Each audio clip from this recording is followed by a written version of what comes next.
my shoes and out the door. 5, I'm alive. 6, 7, 8, feeling great. Hello and welcome back to Beyond Your Wildest Genes podcast. My name is Dr. Noah DeCoyer and I'm your co-host. Today our guest is none other than Yuri Elkaim. Good morning, Yuri. Excited to have you on today. How are you? I'm doing very well, Noah. Thanks for having me. Great. Let me do your bio and then we'll dive right in. Sure. Yuri is a nutrition, fitness, and fat loss expert and the New York Times best-selling author of the All-Day Energy Diet and the All-Day Fat Burning Diet. A former professional soccer player turned health crusader, he's most famous for helping people who've tried everything to lose weight and get in shape with little success, finally achieving breakthrough results. Yuri is on a mission to empower 10 million people to greater health by 2018 by making fit and healthy simple again. For more information, right off the bat, you could check out yurielkaim.com, yurielkaim.com. So first question, every guest, Yuri, for those few people who don't know who you are, a little bit about your journey, how you became who you are, maybe some mentors along the way, something along those lines. Yeah, for sure. So I started my journey as a very active kid, wanted to pursue a career in professional soccer from a very young age. And so I did that, luckily in my early 20s for a number of years, but so leading up until that, I played and trained at the highest level for most of my teenage years. And the fact that I was very fit masked a lot of health issues that I was dealing with. So I had like eczema, asthma, digestive issues, a really low energy. And I didn't really pay attention to any of those signs because I didn't know any better at the time, to be very honest. And when I was just about 17 years old, my body sent me a stronger message. And this happened just before my 17th birthday. Got home from soccer practice one night, taking a shower. All of a sudden, I'm washing my hair. I look, kind of rinse things out, look at my hands, and my hands are covered in hair. And so I'm thinking to myself, that's not normal. I've never seen this before. What is going on?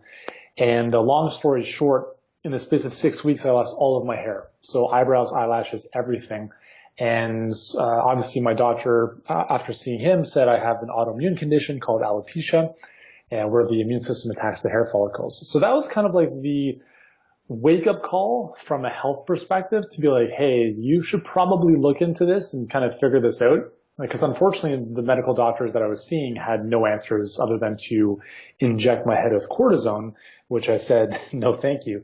So this kind of started me on this journey of trying to figure things out. And didn't really kind of get the answers I was looking for until about 8 years later when I went back to school to study holistic nutrition. So I'd finished my degree in kinesiology before that, and I still didn't know anything about nutrition. So I went back to school after I'd finished playing professional soccer to study holistic nutrition. And that was a big eye-opener for me where I started to uncover, wow, my diet was pretty terrible growing up. Lots of the standard American diet, processed foods, junk foods, very few natural plant-based foods. And my body was just polluted. It was just toxic. It was acidic. It was inflamed. And in my case, my body just revolted and went haywire. So when I started to understand that, I started to clean things up and started to make some really big improvements in my health, and very quickly. I'm talking like overnight changes, especially with my energy. And my eczema and asthma really went away. My hair started to regrow and pretty much grew it all back. And then a couple of years ago, I went to see my doctor with my oldest son at the time, and she recommended I get a tetanus shot, which for whatever reason I didn't even challenge, but I got it, and 2 weeks later my hair fell out again. So anyways, long story short, all of these health challenges that I've kind of gone through have really propelled me into figuring them out for myself, but also realizing that there's a lot of other people suffering with their issues, whether it's weight, low energy, anything that, people are dealing with. I'm on a mission to help them really end their suffering because I've gone through my own share myself. I've seen friends and family go through theirs as well. And I've just learned a lot of things along the way that I'm able to really impart on people in a way that is simplistic. And what I do really well is I really simplify health. Because obviously, as you know, it's a very confusing world out there, and most people are very confused when it comes to what they should be doing. And I think what I really add to the equation is a very authentic, pragmatic, and simple approach to living a healthy and fit life. And my forte really is in having a lot more energy and helping people burn fat. Those are two of the big things that people turn to me for. So yeah, I started off as a trainer and nutritionist. Then I eventually kind of ventured online because I wanted to impact a lot more people. I wrote 3 books, have helped over 500,000 people. I've been on the Dr. Oz show, The Doctors. My YouTube videos have been seen by 26 million people. So it's been an amazing ride, and we're on a mission to help 100 million people by 2040. So it's been a lot of fun, and it continues to be. We had a brief conversation before hopping online, and you're just a wealth of knowledge. And I think today we should focus on energy. You mentioned it several times. You helped me formulate some really great questions to guide this interview in the exact direction it needs to go. So let me start off with the first question. Number 1, rarely discussed reasons why we're so tired all of the time. Yeah, so my take on energy is a little bit different from a lot of other people's. What I discovered when it comes to energy is that energy, if we think about how our body produces energy, it really boils down to what's happening at the cellular level in terms of like are our mitochondria able to extract oxygen out of our bloodstream and use that to produce energy. I know that seems very technical and sciencey, but at a very basic level, if our cells do not get the oxygen they require, we're going to feel sluggish. They're not going to produce the energy in an efficient manner. They're going to turn to sugar metabolism or anaerobic metabolism to produce energy, and that's not the ideal state for our body to be in. So at a very basic level, if the body is not getting I should say not the body, but the cells that make up your body are not getting the oxygen they require to produce energy, we are going to feel sluggish. So with that said, how does that happen? How do we not get the oxygen we're supposed to be getting at the cellular level? Well, at a very fundamental level, oxygen travels throughout our body in our bloodstream, and they travel on red blood cells, which are kind of the taxi cabs or the Uber cars of our bloodstream. And if you think about the oxygen molecules as the passengers, they have to go from our lungs to different cells in the body. But the problem is that most people's bloodstreams are kind of like Manhattan traffic, right? It's like a traffic jam, and the red blood cells are not able to flow freely because of the way we're eating. And basically what that means is that we're eating a diet, for the most part, that is very acidic, that ends up clogging the health of our blood. And I don't want to go too sciencey on this, but basically when we eat a standard American processed junky diet, things happen to our red blood cells that kind of cause them to stick together more than they're supposed to. And they're actually not supposed to stick together. But what ends up happening is this kind of formation known as a rouleau. It almost looks like stacked poker chips. And if you think about your red blood cells as a stack of poker chips, they're not supposed to be like that. They're actually supposed to look like free-floating little donuts moving throughout your body. So if our blood is kind of resembling a traffic jam, then oxygen is not able to get where it's supposed to get to. And if our blood is sluggish, we are going to feel sluggish as well. And the major reason this happens is because of the foods we're eating. So if we look at the most common foods that we eat, you go to Starbucks, everything you see in the display case, those are all culprits. Any fast food joints, any type of food that is going to deposit more of an acidic residue inside the body is going to be a big problem if it's not balanced out by alkaline foods, which for the most part are vegetables and fruit. So does that make sense without going too technical beyond that? It absolutely makes sense. And within the last year, I would say the health of the mitochondria has absolutely it just exploded on the scene. That's what every functional medicine doctor is talking about. Metabolism, and it's starting at the mitochondria. Any thoughts about maximizing the way your mitochondria function? I think you're on that track. Yeah, I think there's a lot of different things that people talk about. I think mitochondria has definitely been more of a buzzword as well in the biohacking space, where people are taking whether it's CoQ10 or different supplements to improve performance there. But to be very honest, I mean, there are simple things we can do, whether it's intermittent fasting or getting better sleep or even small bouts of intense exercise or just simply alkalizing our bloodstream to help our mitochondria perform better. And I mean, it's like, the thing is, like, I tell people, how you heal anything is how you heal everything. So if you want better performing mitochondria, just eat in a way that's going to improve your overall health, right? So if you want to prevent heart disease, prevent cancer, lose weight, have more energy, for the most part, the approach is almost identical. You know, there might be a couple nuances here and there. And why is that? Well, it's not that like certain foods are proven to only deal with cancer or only help you have more energy. It's because they are blanket approaches to helping your body get back into homeostasis or balance where it is able to thrive and function at its optimal.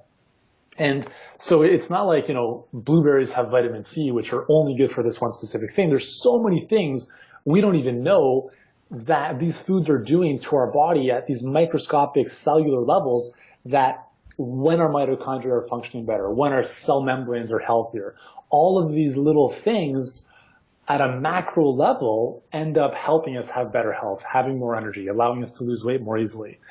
And that's kind of the way I like to approach things, is really just kind of like this blanket approach that for most people is going to serve them is going to serve them no matter what it is that they're after.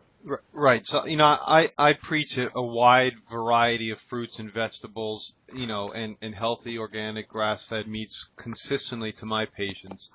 But sometimes I think it's easier to, you know, target, like, what are the few things that you should absolutely avoid? So when a patient or one of your clients asks you, you know, what do I need to avoid immediately? What are the top few things that you say right off the bat you must avoid?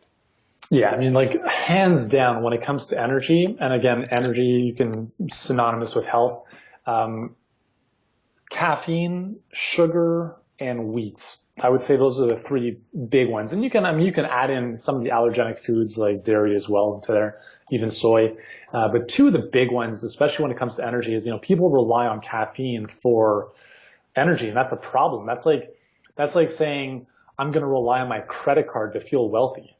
And, you know, so it's just a completely false way of approaching the way we live. And the common saying that people have is like, you know, I need my coffee to get my day started.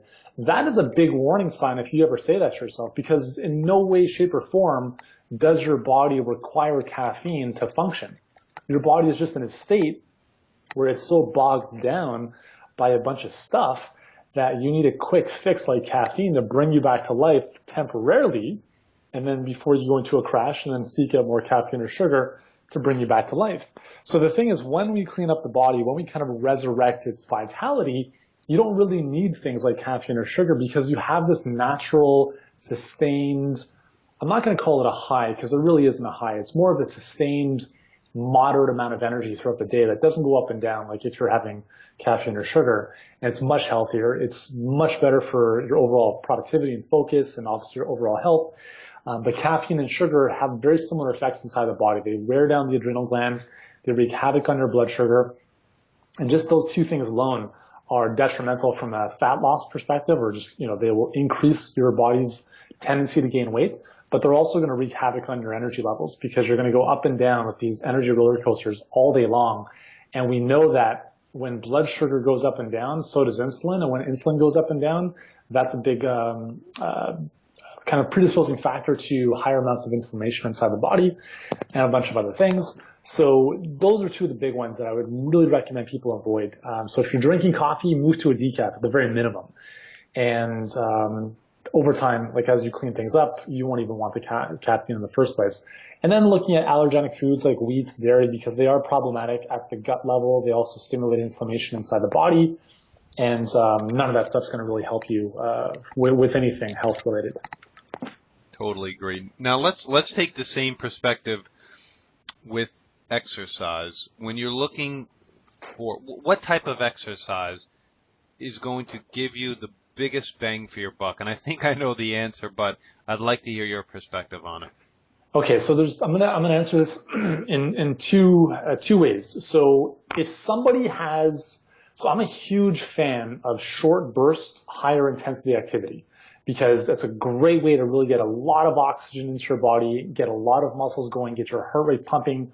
And when you have that pump, that feeling of that's, people get into this runner's high type of state, that's where you start feeling really good. And that's why people get addicted to exercise. So I'm a huge fan of that because you can get a lot done in less time. And I'm not talking about like sitting on a bench doing bicep curls and then tricep extensions. I'm talking about you could do a simple 20-minute circuit where you do a full body workout where you have maybe a set of squats, maybe some push-ups, maybe some jump rope, maybe a plank, just full body exercises that get a lot of muscle involved and that are focused on movements, not specific muscles. You do that, you take 30 seconds between exercises, you're going to be huffing and puffing, sweating, and 20 minutes will seem like more than enough time. Do that 3, maybe 4 times a week, and it's an amazing plan to energize you and also help you stay strong and burn fat. So that's what I generally recommend for most people. However, if you're somebody who's dealing with adrenal fatigue, so somebody whose like adrenals are toast, like you can't even get out of bed in the morning, you feel exhausted after any kind of emotional upset, those are some hallmark signs of adrenal fatigue. And basically the adrenals, they help your body deal with stress. And if you can't deal with stress, that is an indication that your adrenals are kind of taxed. So if that's the case, then I would not recommend the type of exercise I just mentioned.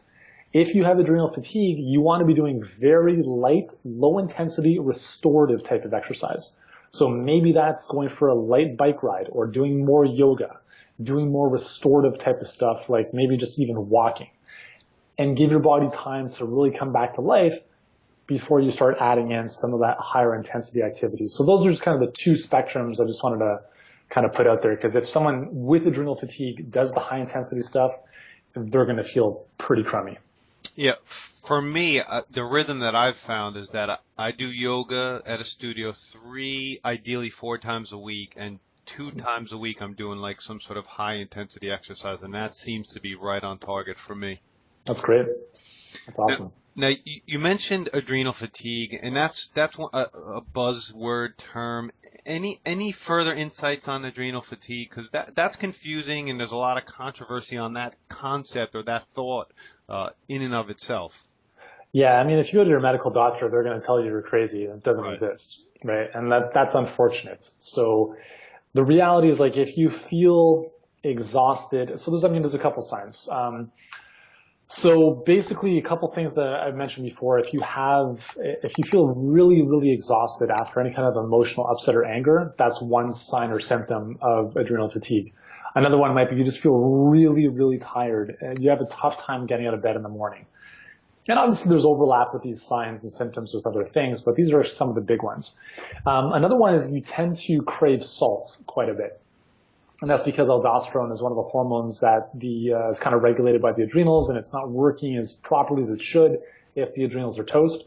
But there's also 2 other little at-home tests you can do to give yourself a better indication if you might have adrenal fatigue before doing maybe a salivary hormone test or some more in-depth panels with your functional medicine or naturopathic doctor. So one of them is a pupil dilation test. So what you can do here is take a flashlight or your iPhone flashlight, go into a bathroom, close the door so it's pitch black, and what happens in darkness is that our pupil will dilate, and that's just to allow as much light in as possible so we can see when it's not as light. So what you're going to do is you're going to kind of spend about 20 seconds or so in the dark, just allow your eyes to adjust. Then what you're going to do is you're going to look into the mirror and you're going to take the flashlight at a 45-degree angle to your eyeball and you're going to flash it, or basically keep it on at your eye. Now what should happen is your pupil should constrict because now you have this huge influx of light, so now your eye doesn't need to take in as much, so it's going to constrict. Now, in a healthy individual, so if the adrenals are working properly, that pupil should stay constricted for at least 20 seconds.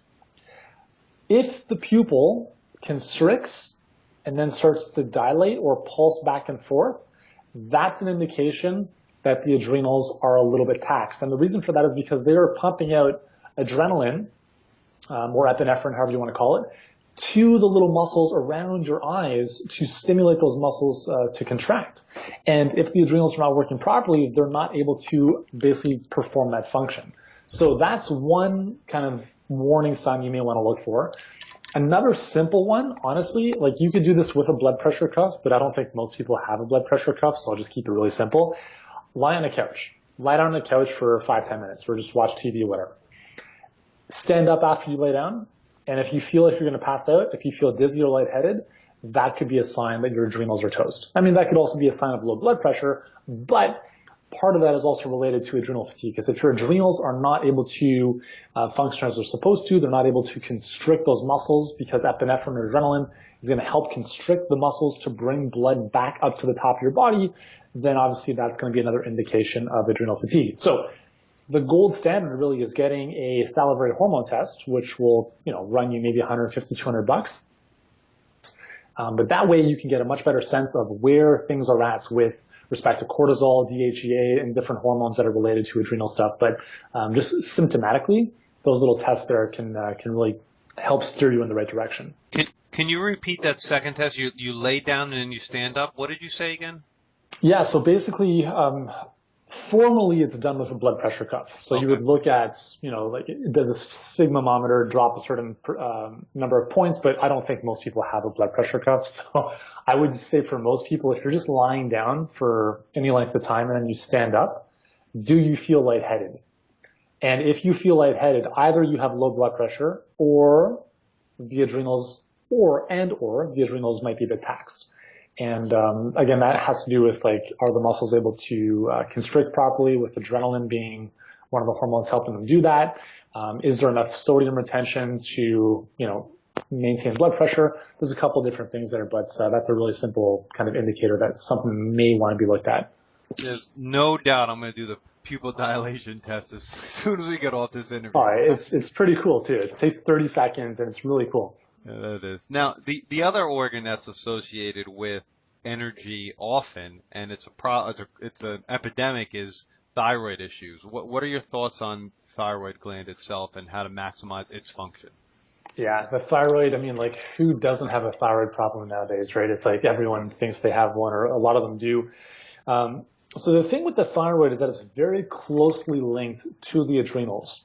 So if you have a thyroid issue, very often that will it'll be preceded very often or in conjunction with adrenal stuff. So if the adrenals are taxed, eventually the thyroid will be compromised as well. There's a couple different things with thyroid stuff. A lot of times people have Hashimoto's, which is an autoimmune condition that attacks the thyroid. So that's one of the ways that the thyroid becomes compromised. But it doesn't have to be autoimmune derived. It can be, there's a lot of different other mechanisms by which the thyroid can be compromised. But the issue with the thyroid is that the thyroid is the master metabolism gland. So it's the real air traffic control, if you will, for your metabolism. And it obviously works very closely with the hypothalamus and the pituitary gland in your brain. But if the signals from your brain are being sent to your thyroid and your thyroid's not receiving them properly, or it's producing hormones, but those hormones aren't being converted properly throughout the body. There's a lot of, the thing with the thyroid is that it's not just in the thyroid a lot of times, but there's so many different weak links in the chain. There's almost, probably almost half a dozen to a dozen different points whereby the entire thyroid, whether it's the thyroid hormone, the conversion process, the thyroid itself, the feedback loop, so many different things can really just kind of be off.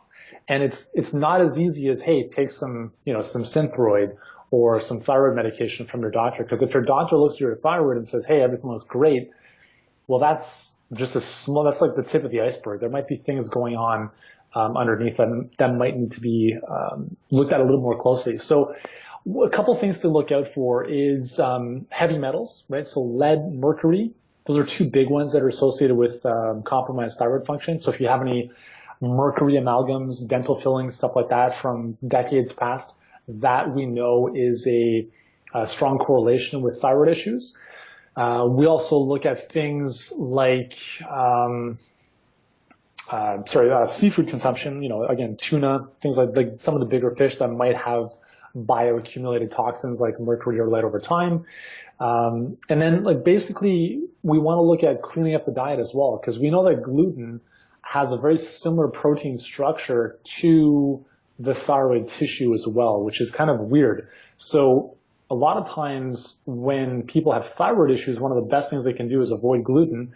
Not only will that help seal and heal the gut, which will help if it's a Hashimoto's autoimmune condition, but just reducing gluten inside the body is going to reduce a lot of those antibodies that could be attacking the thyroid tissue, based on this thing called molecular mimicry, where the body gets confused between different protein molecules that look the same.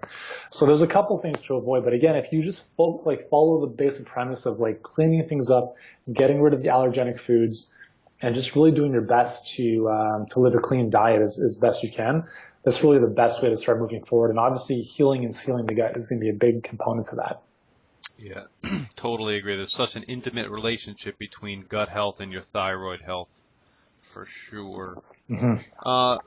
You sent this over to me, and I thought it was pretty fascinating. So I'm just going to read the statement, and I'd like to see what your answer is. Energy through tranquility versus stimulation.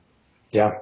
So I love how you mentioned like you do yoga 4 times a week, because there's a very big difference between the energy you feel after, for instance, yoga or meditation versus the energy you feel after going for a 15-minute high-intensity run / an espresso, right? And so both give you energy, but it's different. And what I really try to get people to think about is that, yes, exercise is important, but too much exercise will destroy your body.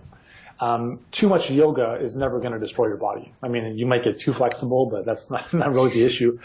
But what we want to think about is how do we energize ourselves through tranquility? And basically what we want to think about is there's 2 systems in the body. We have the sympathetic nervous system and the parasympathetic nervous system. And all of the stuff, all of the disease, all the stress stuff, all that stuff we want to avoid is associated with the sympathetic nervous system. And that's where most people live. High stress, very shallow breathing, go, type A personalities, lots of stuff going on. You know, they can't even slow down. Parasympathetic, which is basically a relaxation, is associated with all the good stuff for the most part. I mean, the sympathetic is important. Don't get me wrong. It's there for a reason. It helps us, fight or flee in cases of danger. But for the most part, in today's day and age, most people are living in sympathetic mode, and that's really the foundation of a lot of problems, whether we're talking about adrenal fatigue, burnouts, anything else. So we want to think about how do we get into parasympathetic, more relaxation on a continual basis, and simple things like just checking in with your breathing. Like, are you breathing from your chest or are you breathing deep from your belly? And just being aware of that and switching from up to down, like breathing a few times in and out through your belly, can have an instantaneous impact on relaxing your body and going from sympathetic to parasympathetic mode. And not only does that help with that, but it also brings more oxygen into your body, helps you feel more energized. But doing things like meditation, yoga are huge for lasting energy, because a lot of times the benefit of these activities is that they clear your mind. And I often tell people a cluttered mind basically drains your energy. If you can clear your mind and have a little bit more of a void where you're just kind of in the moment and you're not thinking about 1,000 things, there's just less stuff going on. Like, it's like a computer that's running 1,000 programs. It's gonna slow down. And that's kind of what our mind is going through. It's like there's 1,000 things we need to do. And my challenge for people is to think about how do we get rid of all of that background noise and just calm down and just like spend a bit more time in a tranquil state, because when you're there, your body's natural state is to feel good. It's like a cork. Like our body's natural state of vitality is like a cork floating on water. It naturally wants to float on water. But what we're doing through our daily activity and our lifestyle and our food is we are pulling that cork underwater. So all we have to do is let go of the cork. It'll come right back up to the surface. And that's really what spending more time in tranquility does to our health and our energy. Beautifully said. Now, I have two final questions. One, Yuri, this is kind of like the Cliff Notes version to energy. If somebody Hmm. wanted to find out more information through what do you have available regarding energy that can help people? Yeah, so I would say the best resource is my book, The All Day Energy Diets, which is obviously, as the title implies, will give you all day energy. And it talks, kind of goes on some of the principles we've talked about here. And the second, and again, you can get that at bookstores, Amazon, all that stuff. Second great resource we have is an amazing greens powder. It's a green superfood powder we have called Energy Greens. And we believe it's the world's tastiest and healthiest greens powder. It's 8 superfoods that are all USDA certified organic, vegan, all that good stuff. No junk inside, no excess nonsense, no sweeteners. And it's a really simple way of helping people get more greens, alkalinity, into their body on a daily basis without having to shop, chop, juice, blend, all the messy cleanup. And we call it like the 30-second energy fix because that's really what it is. It takes, less than 30 seconds to be very honest. And they can get that at getenergygreens.com. Cool, that's great. And it's you just mix it in. It's not a meal replacement. It's kind of something you drink throughout the day, kind of deal, or? Yeah, exactly. So it's not a meal replacement. It's more of like an alkaline injection of alkalinity I guess is how I'd put it. So like right now I'm drinking a green juice. But if I don't have a green juice or if I'm traveling or if I just want to have something quicker, I'll just add a scoop into water. It tastes absolutely amazing in water by itself, but also we have a lot of really cool recipes that you can use for smoothies with it. And it's absolutely delicious. Yeah. Cool. And my final question is, what is a day in the life of Yuri like? From waking up to the end of your day, help our audience. How can they set up a day that's going to be productive, or at least an example of a productive day to help our audience move forward? Yeah, that's a great question. It's something I'm really passionate about talking about and obviously living to the best of my ability. So I've got 3 boys that are 3, 4, and 6 years old. So I tell people, I'm like, if you want to be really productive, have kids. Like it forces you. You can't mess around anymore. So what I do typically is I'll wake up at about 6 in the morning and I will spend that first couple minutes hydrating myself. So I'll usually get in some water, probably about half a liter of water. And depending on the day, it changes. Like sometimes it'll be lemon water. Sometimes it'll be water with apple cider vinegar. Sometimes it'll be water with diatomaceous earth. Sometimes it'll be water with my greens powder. But first thing in the morning, it's a minimum half a liter of water, like just chugging it literally just to get that in. Then I spend about the first hour of my day doing the most important work for me. So I typically look at if I only did this one thing today, it would be a success. Like if the day totally got away from me, my kids were crazy or whatever it was, as long as I got this one thing done, the day would still be a success. So that's the first thing I do. Once I'm done that, I typically take my dogs. I've got 2 wiener dogs. I take them for about a half an hour walk. And I'm back at the house just about, I guess, 8 o'clock at that point in the morning. And then I'm with my kids for about an hour. We get them to school or to summer camp, depending on what time of year it is. And then from about 9 until 12, I'm doing, again, some more important work. Workout-wise, I'll usually actually sometimes work out first thing in the morning. If I'm taking my dogs for a walk, I'll squeeze in a half an hour workout after that. Or I'll usually work out around lunchtime, depending on the day. And then later in the day, afternoonish is a little bit more open. So that's where I'll go play tennis with a buddy, or I'll take phone calls or interviews or do some just kind of more strategic thinking that's not too heavily cerebral in terms of creative. Like that's usually where I get my best work done is in the morning. So afternoon's a bit more relaxed. My kids are done school and camp around 3 to 4 o'clock. So then basically we pick them up and then it's family time. And I'm typically in bed by about 10:30. But the key thing is before all this is the key thing to having a great day is planning it the night before. And that's really, really important. If you can get the thinking done, this is the same thing with meal planning. It's the same thing with anything. If you can do the thinking before the thinking is required, that's how you're going to win. Because for instance, if you get home after a long day's work and then you're asking yourself, what's for dinner? You've already lost. But if you've planned out your meal a day before or a week before, you know exactly what you're having for dinner on Thursday night, you have everything ready, plus subconsciously you know what you're about to embark on. So same thing with planning your day is at least the night before, write down what are the 3 most important things, or at the very minimum, what's the 1 most important thing I need to accomplish tomorrow. And if you just kind of have that written down, the fact of writing it down is massively powerful because now your subconscious mind is programmed to, do that thing first thing tomorrow. So that's a really simple thing to do. It's probably the most impactful thing from a productivity standpoint I've ever implemented in my life, and I've been doing that for more than 15 years now. Wow, I love that answer, Yuri. I do some things very similar to that. I'm a big planner. I believe planning equals freedom, so I'm right on target with you, brother. Great answer. Any final words, Yuri?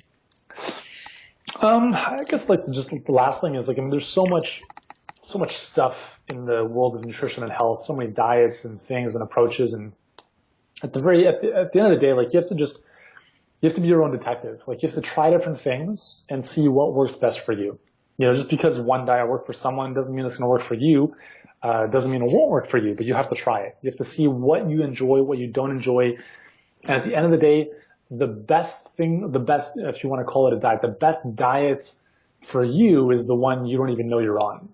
It's just living life in a way where you're happy, you're joyful, you're enjoying what it is you're doing. If you're eating in a way or living in a way that is fanatical and is stressing you out, I think that's just adding more fuel to the fire. So just do what it is you're doing, do the best you can with what you know, and just take one day at a time, seeking to be a little bit better every single time. And I think that's a good way to live. Well said. Thank you so much for being on. My name is Dr. Noah DeCoyer, your co-host, and you are listening to the Beyond Your Wildest Dreams podcast. If you'd like what you've heard today, please share this with your friends and encourage them to subscribe on iTunes. Leaving a review is really crucial and helps us move up the charts and helps more people find us. You can subscribe to our incredible weekly email at www.beyondyourwildestdreams.com.